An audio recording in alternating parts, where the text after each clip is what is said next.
300 বছরের প্রাচীন শ্রী শ্রী কালভৈরব মন্দিরে শুরু হয়েছে 6 দিনব্যাপী সপ্তশতী বার্ষিক মহাযজ্ঞ। সোমবার সকালে ব্রাহ্মণবাড়িয়া শহরের মেড্ডায় বৈদিক পতাকা উত্তোলনের মাধ্যমে উৎসবের উদ্বোধন করা হয়। এতে দেশের বিভিন্ন স্থান সহ ভারত থেকে আসা পুরোহিতগণের পাশাপাশি স্থানীয় ভক্তরা অংশ নেন।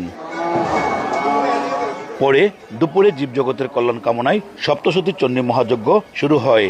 এ সময় ভক্তরা যজ্ঞের আহুতি হিসেবে ফল, ফুল, দুর্বা, বেলপাতা সহ বিভিন্ন পূজা সামগ্রী যজ্ঞস্থলে প্রদান করেন। জন্মের পরে আমার বাবার সঙ্গে হাত ধরে আসছে এখানে, এবং আমার ধ্যানে জ্ঞানে কালভৈরব আমার রক্তের সঙ্গে মিশে আছে। সবাইকে যেন বাবা সুস্থ রাখে, সবাই যেন ভালো থাকে, আমরা যেন বছর বছর এইভাবে বাবার যজ্ঞ দেখতে পারি, বাবা যেন সবার উপর কৃপা করে, এটাই চাই। বাবা যাতে সবার মঙ্গল করে, দেশ ও জাতির মঙ্গল করে, সেটাই প্রার্থনা বাবার কাছে। দেশের মানুষ যেন ভালো থাকে, নিজের আত্মীয় স্বজন যেন ভালো থাকে, নিজেরা যেন সুস্থ থাকি, ভগবানের কাছে এই প্রার্থনা নিয়ে আসছি আজকে। আমাদের এই যজ্ঞ 48 বছর ধরে চলে আসছে। আগামী দিনেও আরো সুন্দরভাবে আমরা এই বাবার কাছে যজ্ঞের মাধ্যমে প্রার্থনা করব।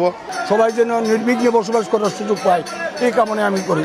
আয়োজকরা জানান 300 বছর আগে ফুলবাড়িয়া গ্রামের বাসিন্দা দুর্গাচরণ আচার্য স্বপ্নে আদেশ পেয়ে জেলা শহরের মেড্ডা এলাকায় তিতাস নদীর তীরে শ্রী শ্রী কালভৈরব মন্দির প্রতিষ্ঠা করেন। এরপর থেকে প্রতি বছর এই যজ্ঞ অনুষ্ঠিত হয়ে আসছিল।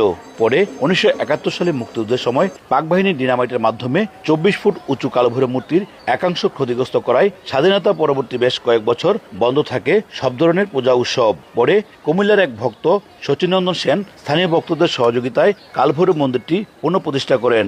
এরপর থেকে গত 48 বছর ধরে অনুষ্ঠিত হয়ে আসছে এই উৎসব। বিশ্ব শান্তির কামনায় আশীর্বাদ বর্ষিত করার জন্য আমরা মার চরণে পুষ্পাঞ্জলি দিচ্ছি। সমগ্র দেশবাসীকে এবং বিশ্বের সবাইকে আমি শুভেচ্ছা জানাচ্ছি। আমাদের দারিদ্রতা, আমাদের সর্বপাপ তাপ সবকিছু হরণ করাই এই মাত্র উদ্দেশ্য। কালভৈরব মন্দিরে আসা ভক্তদের সার্বিক সহযোগিতা সহ শুভেচ্ছা জানান জেলা বিএনপির সাধারণ সম্পাদক সিরাজুল ইসলাম সিরাজ। সকলের অংশগ্রহণের মাধ্যমে এটা প্রাণবন্ত হয় এবং একটা মিলন মেলায় পরিণত হয়। যজ্ঞ উৎসবকে কেন্দ্র করে লোকজ মেলার আয়োজন করা হয় কালভৈরব মন্দিরের পাশে তিতাস নদীর তীরে। মেলায় নাগরদোলা, খেলনা সহ মাটির তৈরি হরেক রকম পণ্যের পসরা সাজিয়েছেন দোকানিরা। আগামী 28 ফেব্রুয়ারি পর্যন্ত চলবে এই উৎসব।